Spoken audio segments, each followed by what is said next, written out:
Going to begin recording. Well, good afternoon, everybody. Welcome to our very first baking Zoom with Erica Walsh, who is our very own wonderful baker, and she's going to take us through a little afternoon of baking and decorating gingerbread Hanukkah cookies. My name is Ann Kerman, and also with us is Kathy Randall. We're the co-presidents of Women of TBT. We welcome you today, and I'm going to turn it over to Erica. Hi, I'm Erica Walsh, TBT home baker, and I'm gonna show you how to make gingerbread and hold on. Okay, and also a couple decorating techniques. I personally like to use a lot of mindfulness and spirituality in my baking. In Judaism, it's called midot, having a focal point or meditation. Does it make the cookies taste better? That's up to you. So yeah, that's kind of where we're at. So what I'm gonna do is I'm gonna stop frequently for questions. So just hold your questions till the question breaks, and that'll make things go smoother. So I'm just gonna start. Before we start, actually, are there any questions before I start? Okay. So I'm gonna start out with the ingredients. What I do is beforehand in a mixing bowl, I do with a wire whisk, I sift my dry ingredients. So in here is 3 cups of flour. And many times in Judaism, flour is considered, sustaining life, or manna, so to speak. And so I like to do a lot of mindfulness, but it's not required. And just kind of play with what works for you. So it's like some things might resonate more, so just try different things. And in here is 3 cups of flour. And I have little notes up here, so if you see me looking up. And then also in here is half a teaspoon of baking soda and a 1/4 teaspoon of baking powder. So those are leavening agents, which give us expansion and growth. So kind of focus on things of that nature and that are happening in your life or things you want. And then I use half a teaspoon of kosher salt. That's very important that you use kosher salt, not just regular table salt. And salt in ancient days was a form of currency, so and gave things value. So, and chemistry-wise in baking, salt enhances the sweetness in a recipe. So it basically gives the sweetness more value.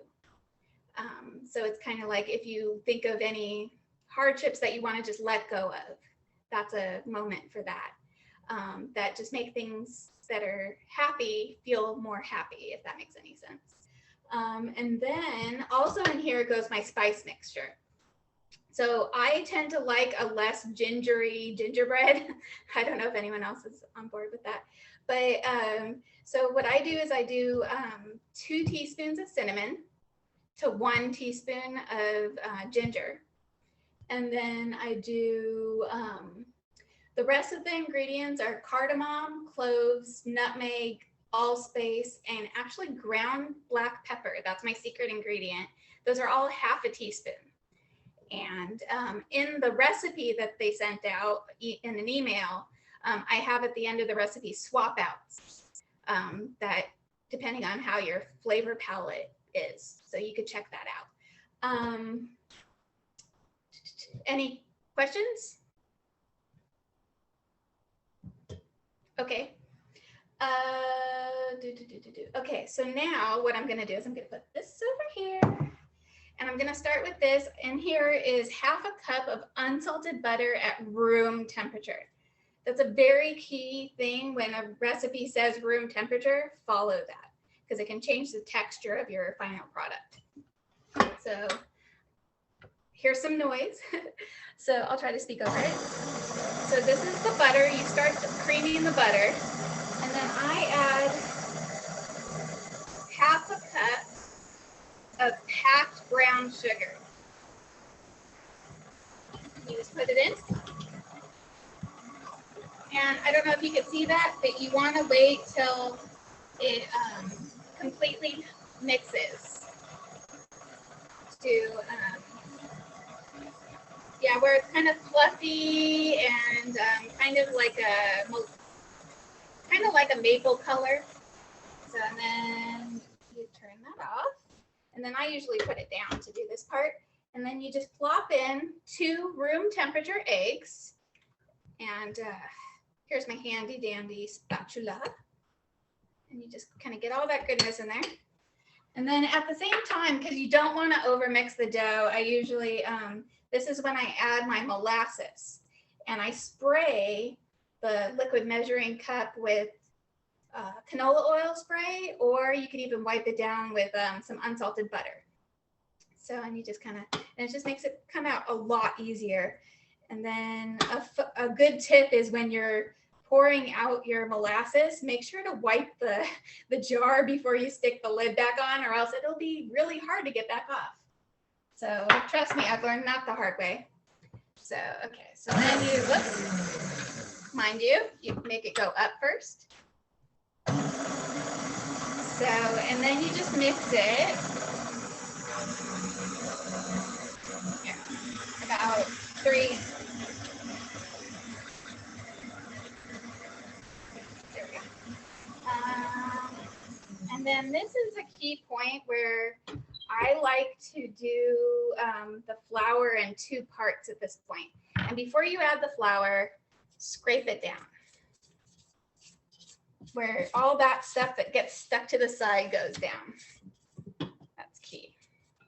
And then what I do is the butter or any kind of oil is, you know, it was, especially oil at this time of year for Hanukkah has double meaning. You know, it's like the oil that lasted, you know, the 8 days, but also in ancient times, they used to use oil or any kind of fat as an anointing. So to make something holy. So that's key. And then what I do is I add about half of the flour at this point, and then you put it back up. I just find it's easier with one of these guys to lower it. So, and then you mix it. And then you just mix it until it's like mostly mixed. You don't want to over mix this. Okay, just like that. So, and then I like to do the second flour by hand, so it doesn't get, you know, over mixed. So I'm gonna move this to the side so you can see what I'm doing. Okay, and then mix that in. Okay, and then I'm gonna put the rest of the flour. Whoop. Okay. Putting the flour over there. Okay, and then you just kind of fold it in. If you just kind of do that, like in circles, it kind of creates a vortex where all the flour kind of goes to the bottom. So, and you just kind of mix it and go in different directions, and that helps not create the vortex. I know there's probably an official term for that, but I call it the vortex, and I'm staying with it. So, and then this takes a little bit longer than the mixer, obviously, but it really creates a more tender cookie. Yeah. The more you add or mix flour, it releases gluten. And that's what makes it kind of more of a chewy, crumbly, drier cookie. And that's not what I like. I like a nice, you know, moist, tender cookie that, you know, is really good. So, and then you just kind of make sure that it's all, mix together. And it's gonna be a stickier dough, and that's okay. What you're looking for is that it pulls from the sides and kind of, automatically kind of balls up like that. I don't know if you can see that, how it's already kind of homogenized. So what I'm gonna do now is I'm gonna set this aside back here. And then I'm gonna come back and we're gonna roll out. And when I come back, I'll ask questions at that point, 4 questions. So, uno momento.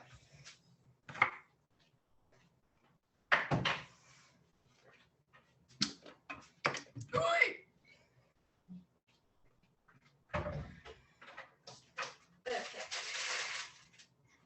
So here's there's that.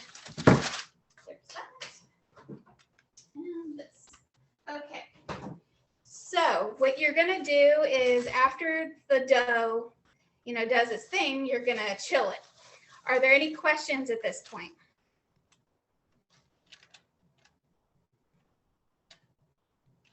Okay. Oh, go ahead. My question was, when you're doing the butter, is it a half an hour before you use the butter? Would that bring it to room temperature? It really depends on the heat in your house, like what temperature your house is at.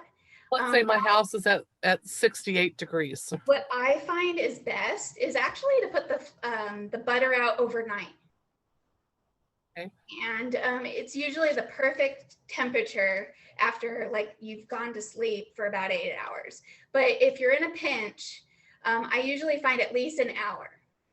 Okay. And then the other question would be on the eggs, is it always better to kind of beat them a little bit before you add them, or just dump the eggs in? Some people, it depends on the recipe, to be honest, but with my gingerbread, I find it reduces the beating time, which I think is more important. Thank you. If that answers the question correctly. I'd like to, just for housekeeping, if you have a question, there is the ability to either raise your hand or you can put your question in chat and we'll get to you. Right. Okay, so, hold on, Dora's like, hold on. I have my cheat sheet up here. Okay, so you're gonna chill the dough. I noticed in the recipe, I said 1 hour and it's actually supposed to be 2 hours. So you're supposed to chill the dough 2 hours, or I actually prefer overnight. You want it to be really firm. And what you're looking for is,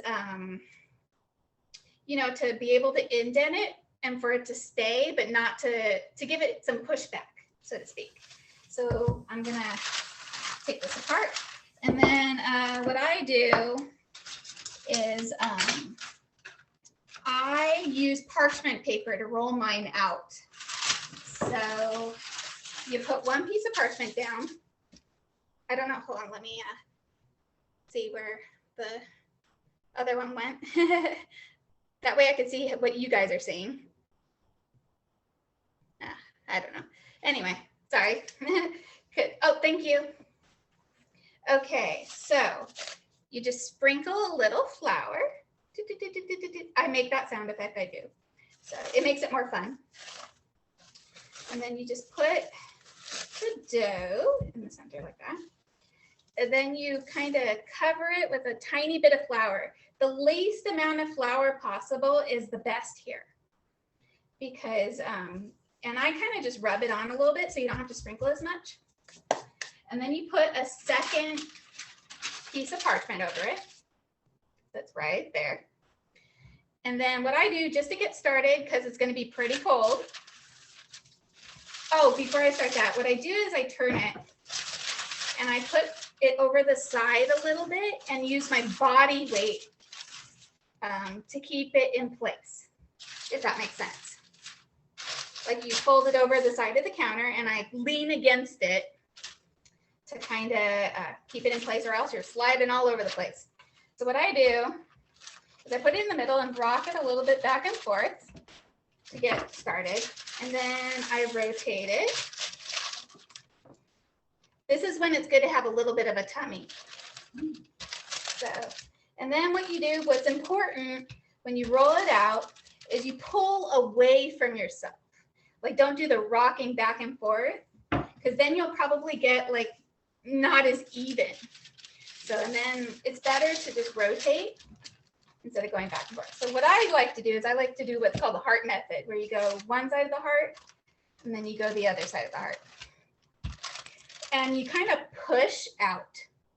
And that kind of gives you more of an even, and it will be firm, which is important for cutting out your little guys or whatever shape you're using. And I personally like the cookies at 1/4 inch. I find it's the perfect for me texture. And for some of you, it's like, well, how do I know when it's 1/4 inch? Well, I'll just show you. I have a handy dandy baking roller. So what I do is you just slowly peel it up. And then this is not quite there. I don't know if you could see that. But this is currently at 1/2 inch. So, but that's, if you like a really cakey cookie, you'll want to do that. But I like to go 1/4. So a little bit more. And make sure to get the center. The center is kind of sometimes isn't as thin as the edges. So sometimes make sure that it's all even. And there we go. I think that's pretty darn close. Okay, let's see here. Let's see where you're at. Then you just kind of peel it back. Okay. And then I usually like to put the rolling pin on it. So let's see here. Okay, that is 1/4 inch. So there we go. And then if you get a Hanukkah cookie set, it comes with a dreidel. Ooh. And then a Jewish star. And usually it comes with a menorah too. I personally don't really care for the menorah because the little base tends to get overcooked. But anyway, that's just my bias. A little too crunchy on the base. So, and then this is my little gingerbread man. They come in different sizes and they even come with lady versions. So it's like whatever you want to do. So, and then what you do is you set it down. And what I like to do is just go straight down. And then I do what's called the shimmy shake. I'm like, shimmy, shimmy, shimmy, shimmy, shimmy. Just want to shake it back and forth, just so he releases. And then you just lift up like that. And then what you could do is do like the whole thing. And then what you do is you just kind of peel around him. And I forgot my offset spatula over here. Hold on. Okay. So I use an offset spatula. It's a sticky dough, which is important. So what I do is I kind of put the offset spatula down his spine, so to speak. I know that's a bit morbid, but you just kind of lift up. Because sometimes if you try to lift them up with just your fingers, you'll stretch them out. Like what was that toy, you know? Stretch Armstrong. So, and you know, you want a good little man. So, okay, so that's kind of what the shape you're looking for. And you put them on your cookie sheet. I like to use a Silpat. That's what's over here. I'm not a paid sponsor, but I really believe in Silpats but you can use parchment paper as well. So now pretend like this whole thing is full of little men, gingerbread men. And I'm gonna, like magic, gonna move this over to the side. And then I'm gonna pull over the cookie decorating portion. So, and if you have any housekeeping, this might take 1 minute and 10 seconds. You might wanna do that. So. Do we have any questions? Yes.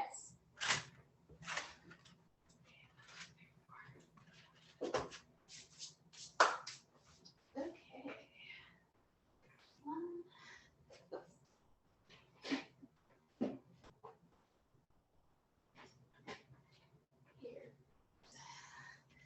Okay, so there's the one with the button.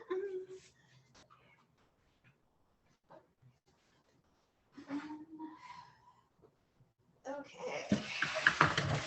So now we're gonna do some decorating. Now, let's say you're in a hurry or decorating is just not your thing. After the dough is chilled, I call them smush cookies. So you basically take about 1/4 of a cup of a cookie dough, and then you just roll it in a ball and then smush it. It's literally just smushing the cookie. And this is actually a smush cookie. So it comes out a little misshapen, but it tastes the same. So, and if you put like sprinkles on it and everything, like this is what it looks like with royal icing and just sprinkles. So, simple. And then this one is what I describe in the recipe as a simple icing where it's powdered sugar and water. And I'll put it under here so you can see. It's a little bit less white and a little bit softer, but if you don't want to do the whole royal icing thing, it's, it tastes great, it's sweet, and you could even attach while it's still wet M&Ms or whatever. So now I'm going to swap out. First, I'm going to show you, this is called the Starburst. So, and it's a lot easier than it looks. Obviously, I'm biased, but so that's what you're going to end up with. So, so you start out with a blank cookie. And then over here, what I do is I pipe first around it. So, and what I do is I make these little, I use piping bags and tips, but you could even use a Ziploc. Make sure to use the freezer Ziplocs because they're less likely to burst on you. Trust me, been there, done that. Okay, so this is the piping icing. So, and then, before I start, I always have an extra cookie on hand that I call the Picasso cookie. This is my old Picasso cookie when I was decorating. My stepdad, Lyle, always gets Picasso. So this is my new Picasso cookie. So what I always do is before I pipe onto my cookie, I pipe onto the Picasso just to make sure I have a correct consistency. So Picasso is going to go up there. Okay, now I have this little handy dandy rolly thingy. It's like a Lazy Susan, and I find it's really helpful, but you don't need that. And then you just kind of go around the cookie like so. Just kind of outline it. Make sure to leave a little bit of a edge because there is some expansion that happens. And if it expands over the edge, you'll get drips. So that is the outline. And then what you do is, what I do is, so it doesn't drip out while I'm not using it. I do little twist ties that I get at Smart and Final. It's like a whole box of like 1,000 of them.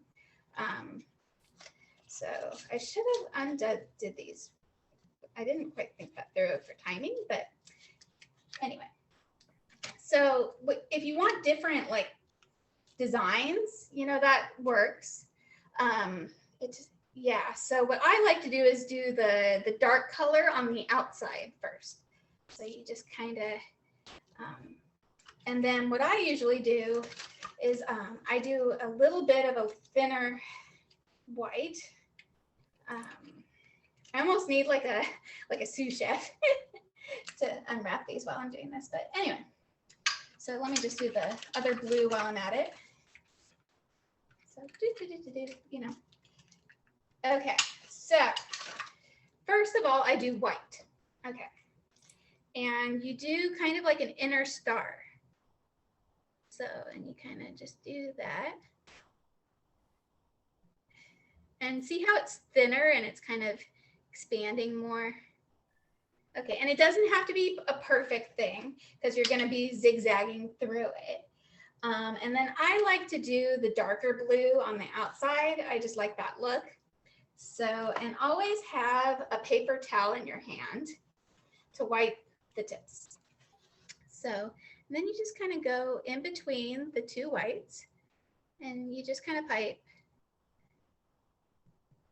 And continuous pressure is key when you're doing this, but don't push too hard because then it'll bloop out.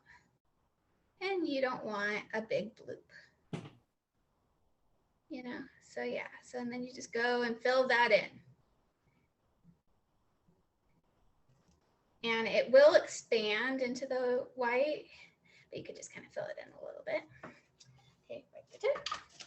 And then I like to do some light blue around here and then leave room in the middle. I forgot to do the white dot in the middle, so just leave a room for the white dot. So and you just kind of go around like that. And then, and then I want this guy. And just fill that in with white. Okay, now mind you, it looks beautiful this way, but I'm going to show you the starburst. So keep your thing in hand, your paper towel, that's what it's called. And then what I do is you drag from the tip into the little dot in the middle. So, and then I like to do it again once I have the blue on the tip and add it. And then you do,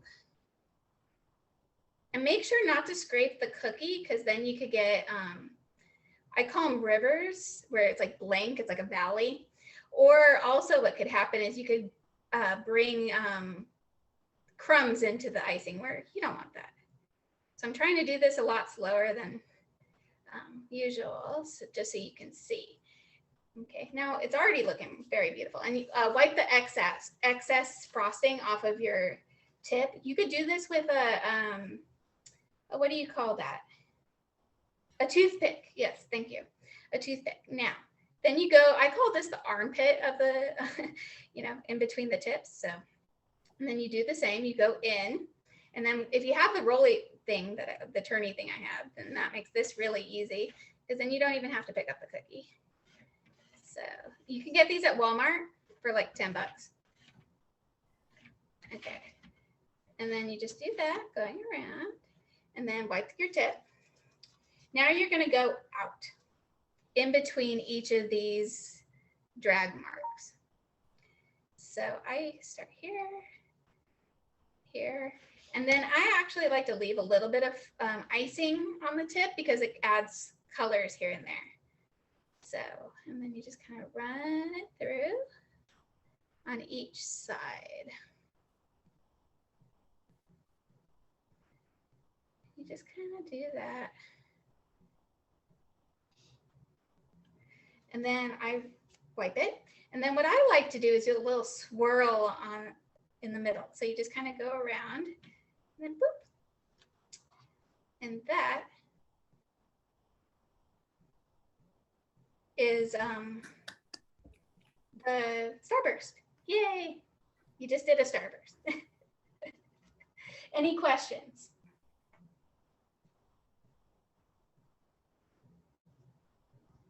No? Okay. I have a question. Oh yeah, go for it. The tool you're using, was that a little screwdriver?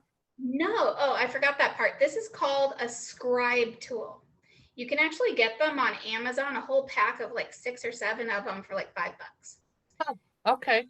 Yeah, and it Very just gives cool. you, it basically it's like a toothpick with a handle. Yeah. There. Oh. Now you can see it. So, and they come in different sizes and stuff, and I just love doing this because it just makes it where your fingers can get out of the way. Thank you. You're welcome. Thank you for pointing that out. And then let's see. Now, let's say, for instance, you wanted to do something with the sprinkles or whatever, but you wanted to do something more, for lack of a better term, artful.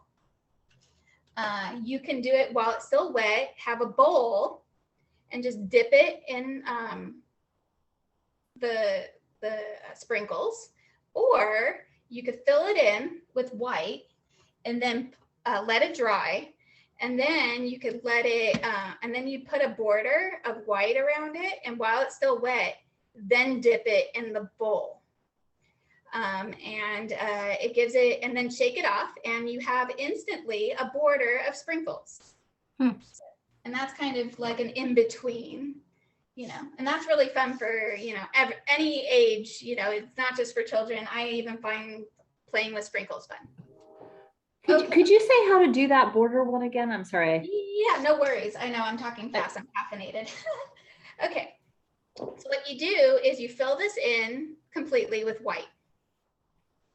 And icing. And then let that dry. Usually 15 to 30 minutes, depending on the heat and humidity in your house. So just make sure that it's just, you can touch it. And then with, you know, your piping, you pipe a border wherever you want your sprinkles to go. And then like you have a bowl of sprinkles and you turn it upside down and you dunk it in the sprinkles and kind of roll it around and then shake it off the excess and you'll let it dry. And you could even, especially for dreidels, you could even do a little gimmel in the middle with the same piping and it'll be all sprinkled. It's pretty fun. And you could even do shin or none or, you know, make it fun. So, okay, now this is the guy that I call him Mr. Hanukkah Man. And I actually learned this technique from a Christmas sweater video that was actually very informative. So if you kind of need a little bit more video on how to do this, I actually included the link in the tutorial outline. So that's what it's going to look like. So you start with Hanukkah Man, and I like to use the same piping, and you're going to outline the sweater first, and make sure always to have your little bit of paper towel.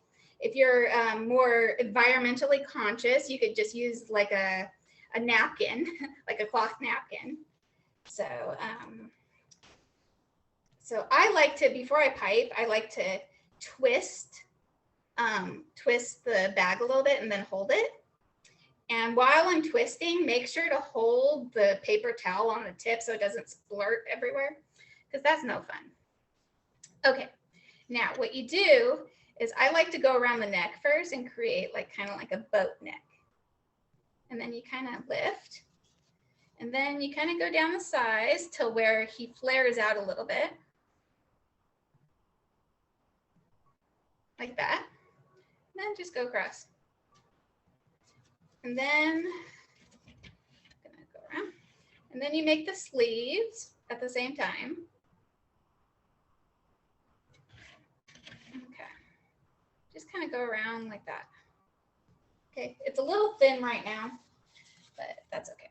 So I'll show you what it looks like dry. There you go, like magic. Okay. Now, any questions before I start the sweater?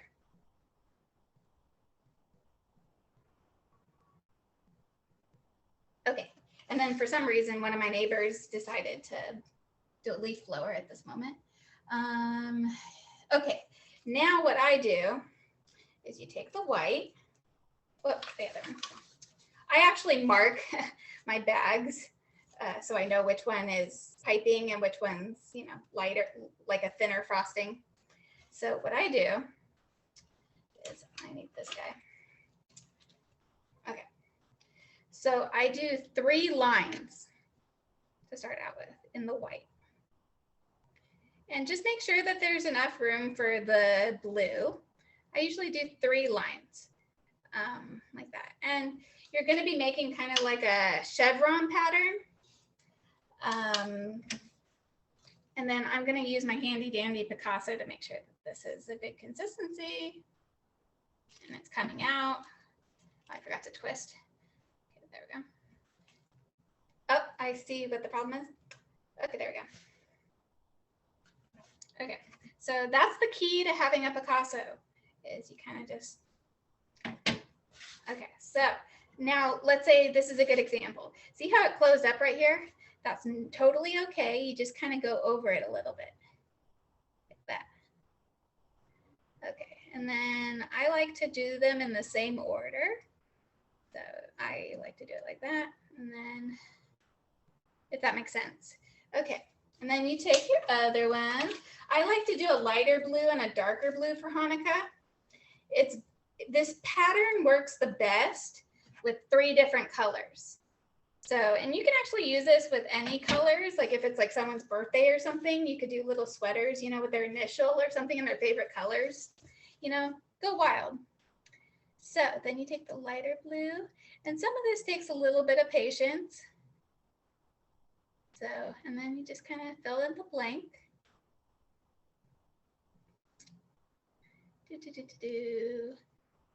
Okay, and you leave the sleeves open at this point. Okay, so any questions before I start doing the zigzag? Okay, so then what you're going to do, you're going to take your scribe tool and you're going to go make sure you have your paper towel handy, and you go towards you, up towards his neck. And then right next to that, you drag it down towards his feet. And try to keep it close together, because then it looks more like a knitted sweater. And make sure, just like the other one, don't scrape the cookie, because then you'll get issues. And then you go up. And I like to actually say that up, down, up, down. So down,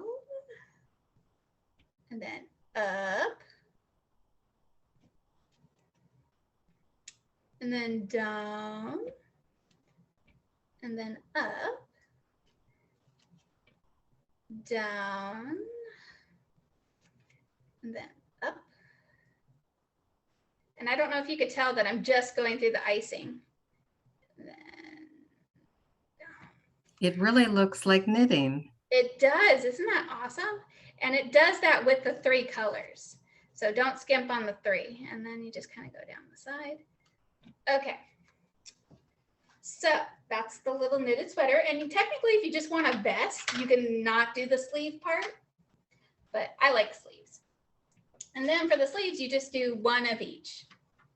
Okay, so I like to do the white in the middle. So you just kind of do a little white stripe. And then I like to do the dark on the outside. But technically, you could even change the order of these and it gives it a different look. As long as you have the 3 colors in there, you know, you can see which order you like best. Okay, and then you do the light color. Light color. Oops. Okay. And then you do the same thing. Up, down, up, down, up. Okay, and then you twist them, twist and turn. Okay, and then this one I like to go the opposite, down, and then up, down, then up, down, and up. And there you go, you have your little man with a sweater. Yay. Whoop, he's upside down. Oh, there you go. Ah, ta-da. Okay, now, at this point, you have a very important decision. Is he gonna wear pants or not? So I personally like the Winnie the Pooh look. I think it's kind of whimsical. So if you're gonna go for the pant look, this is when you would do like the pant color for like 3/4 of the leg. But I'm gonna show you the Winnie the Pooh look. And I personally like kind of like a maple color for this part. That's what I call it. And at the end, if you have any questions of how I made the colors and what dyes I use, I'll answer that. So you wipe the tip, and you always make sure to have your, while you're twisting, to hold the tip, because you don't want to splurt out. Okay, so it keeps, okay. So now you see him. So I usually start at, toes to head. So you kind of go across and you start at the bottom of the sweater. Usually I let the sweater dry first, but I forgot to do a sweater only. So, but because we piped that white, it kind of keeps it separate. And then what I do is I go down the middle of his pant area, whatever you want to call that. And then I go around his foot. And then I just kind of fill it in. And then if there's a little bit of gap, that's okay. You take your little scribe tool and you go in little itty bitty circular motions, and it joins together very easily. Okay, so put that aside and I'll put him here. Okay, and then you do the same thing on the other side. Now, if you want him to have shoes on and pants, just do this in blue and black, like black for the shoes. I find it's better to use less color, because then the sweater really shows up more. And then you do the little hands. You just kind of do like a half moon and then drag across. So half moon and drag across. There you go. So now he has hands. And then I usually start at the neck, and then you just go around the head and then join with the sweater and then go across. And then do the same thing as the foot.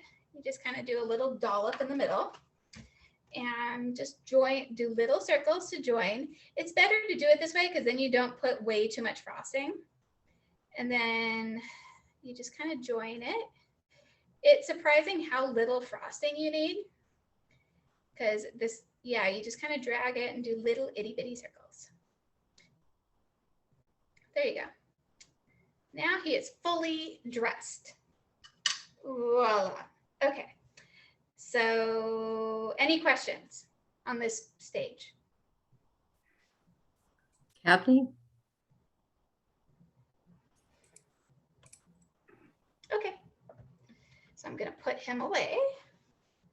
And like magic, I have one already done. Erica, Yes. I had a little question. Would you ever, I know you said we would talk to you later about the colors and the glazes, but do you ever flavor the glazes? The thing about flavoring is you have to be very careful, because anything with a liquid or can alter if it'll be hard or not. So just keep that in mind. Anything like an alcohol-based food coloring, not food coloring, what do you call it? Kind of like lemon extract or whatever, will make it where your royal icing will not harden as well. The chemistry will be off. Yes, yes. Yeah. But if you're serving them right away and not needing to stack them at all, go ahead. So if that answers your question. Okay, so now we're going to give this is one of the little, this is what it looks like with pants. So, to each his own. So now we're going to give this guy a face. So which one? I want this guy. Okay, now for the eyes, you do the same thing. You twist, twist, twist. Okay, now, and then what I like to do is I like to do it up and down, and then just kind of make a little bloop, if that makes sense. Like bloop. And then I wipe the tip, and then you just kind of do a little bubble. And it does expand, so do it like a little bit smaller than you think you need it.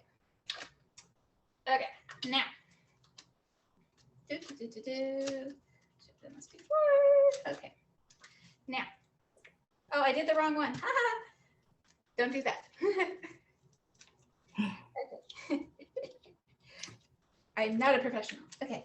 Okay. So then what you do is you do the same thing. When you twist the bag, you hold the tip, you know.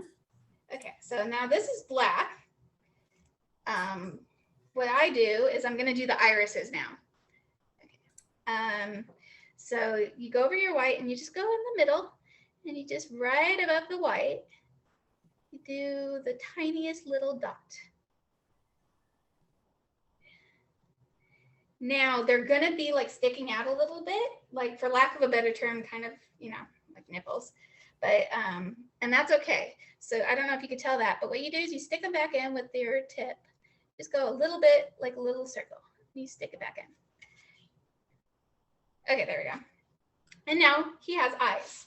Now, if you just can't get the eyes down, they do sell little candy eyes that you could put on these kinds of things. They taste kind of like Smarties. So if that's your thing, go for it. Now we're gonna give him a smile. So you kind of go like I do, middle to eye to middle to eye. So you kind of start in the middle of the eye and you kind of do kind of like a half crescent. And then you stop at the middle of the other eye. See how happy he is? And then while you have the blackout, I like to give, especially since these are Hanukkah cookies, I like to give his little kippah.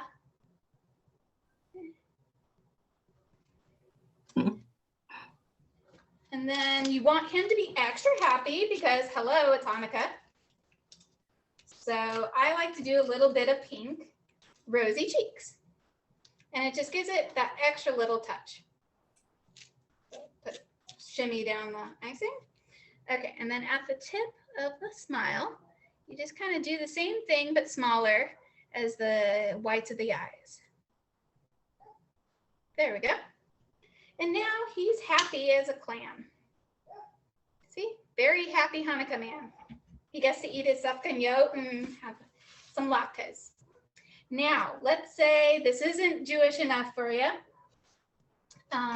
Here, let's do a blue. And then, like, let's say you just want to do a Jewish star on his sweater, just to make sure that no one doubts. So the key to a Jewish star is you do a triangle.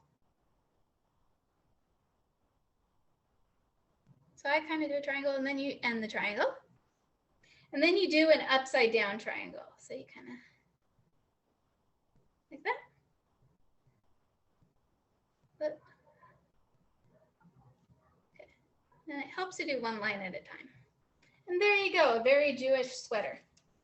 Now you could also add a talit or even a little belt is cute. So you could even do a dreidel. I can show you a dreidel if you want, if anyone wants to know how to do a dreidel on the sweater. So just, yeah. So that, and you could even do it filled in with like white, like this guy. And this guy has the belt. So yeah, I think that concludes the Hanukkah man. Any questions?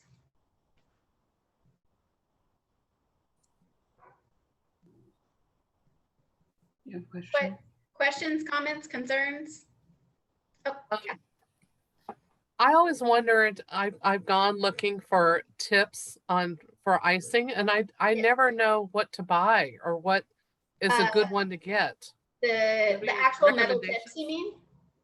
Yeah, the little icing bags and tips.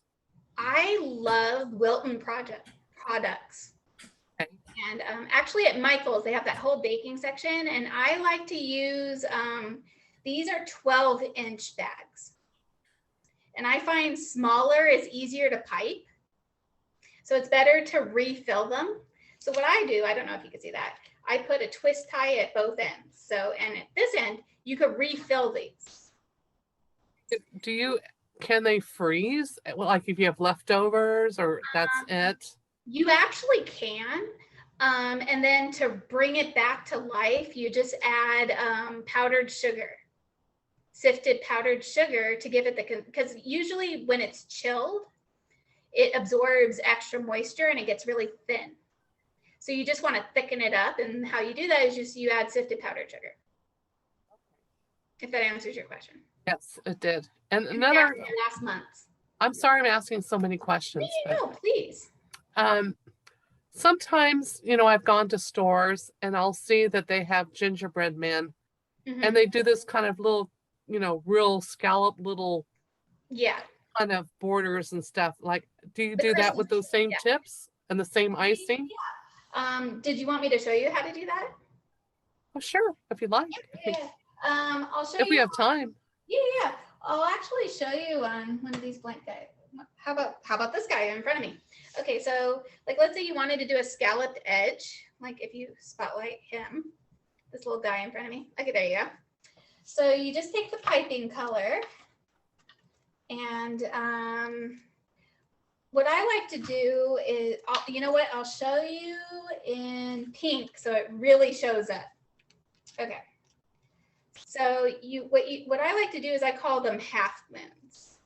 So you kind of just go a half moon, half moon, half moon. If that makes sense. It almost looks like you're making little M's or waves. So half moon, half moon, half moon. Does that help? Yes. Thank you. Yeah, and you could do that around the hands as well. And some people even do that on the head. So you use the basic same Yeah. little tip. Yeah, the one For on everything you do. here is the Wilton size 3. Okay. And you can even do this with a Ziploc. Just snip the tip, you know, really small. No brisk jokes, but. And then usually around this time of year, they have, you know, lots of sprinkles and stuff. And then I'm not a paid sponsor for Wilton, but I really like their gel icing. Any liquid icing, like here, I'll show it under here. This is what it comes. And this is actually how I made the maple color. I mixed, it's called ivory, and I mix it with a touch of brown. So, and these are perfect for making, not thinning down your icing and changing the chemistry. Erica, you have inspired me. I'm gonna, Beautiful. for sure, gonna make these this year. Yeah, and then what I like to do, like if you wanted to know the colors I used, I told you how I did the maple color. And I like this one, this blue. This is the sky blue. This is all Wilton food dye, the gel. And then for this one, I kind of don't like how bright the royal blue is, because then the pants look kind of off and it almost looks like corduroy to me. I don't know why, that's just how my brain works. So this one is a mix of, it's called delphinium blue, and then I mix some of the sky blue into it, and it almost makes like a perfect jeans color. And then black, a big tip here, is let it sit for at least an hour, because it definitely becomes more black. So you don't need as much food coloring as you think. All of these colors actually deepen and brighten as you let them sit. But if you let them sit in the bags, they start to thin and separate. Oh, gee. So I like to put them in. I only did it all at once because I'm demonstrating, but I like to usually just do what I'm doing at one at a time usually. Except for the sweaters, I usually just do the 3 colors at a time. Because yeah, you don't want it to separate, because then that's not good. Any other questions? No. Yeah. Anybody Oh, else? before I forget, Yeah. you can get also by Wilton. I should get paid by them. They have these things, they're called food writers, and it's food dye in a pen. And like, let's say you like, for me, I'm not really that great at straight lines. So like sometimes if I'm being particularly picky, I like to outline a cookie. Like here, I'll show you on Picasso. You just kind of, you use, where did I put my duality? Oh, it's over here. Hold on, I'll be right back.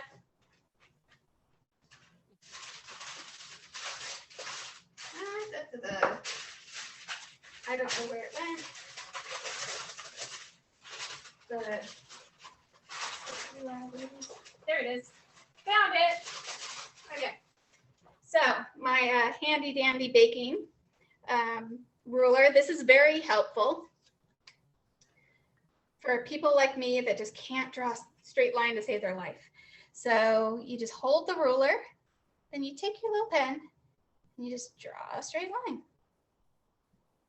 And voila, straight line. And then you just pipe over the line. Wow. So yeah. Anything else? You did a beautiful demonstration. I mean, I'm glad. everything's perfect. Thank you so much. Oh, you're welcome. And like, let's say you wanted to keep it a little bit more simple with less icing. Like I've even done it where, here, let me show you. You know, the little men, instead of doing the maple color, you can just do the face directly on the cookie. Oh, sorry. Erica, we want to thank you. You've made it look so easy. Oh, no worries. Yeah. And I think that's my big kitchen philosophy is none of this is a should. It's all about what brings joy and sparks joy in you. So let's say, you know, you just want to do a smush cookie with the simple icing, no judgment at all. You know, it'll taste beautiful. And that's the key. And if it saves you time to be more with your family, there's nothing wrong with that. You know, this is all what sparks joy for you. If it sparks joy for you to do this detailed work on the little gingerbread man, you know, and really wow your family, you know, all power to you. You know, this is not a forcing thing or anything like that. And I find that's kind of like what I like to do. It's like, I enjoy all this. So obviously I'm passionate. So yeah. But one of the biggest ways, because I never went to culinary school or anything like that. I mean, you know, shout out to Martha Stewart and people like that. And also YouTube videos are extremely helpful. You know, and I follow quite a few people, and I included a couple, like Wilton especially, has great instructional videos and even live videos where you can ask questions. And I find that that's how I learned how to do my mom's succulent cupcakes for her wedding. You know, where I did the cacti and stuff, and the possibilities. So just hopefully this opens the world to you, where if you wanted to do this, just know that you can. And always, and just my last tip, always have a few extra Picasso cookies for household consumption. Love it. Love it. Okay, thank you. Well, thank you. Thank you very again. much.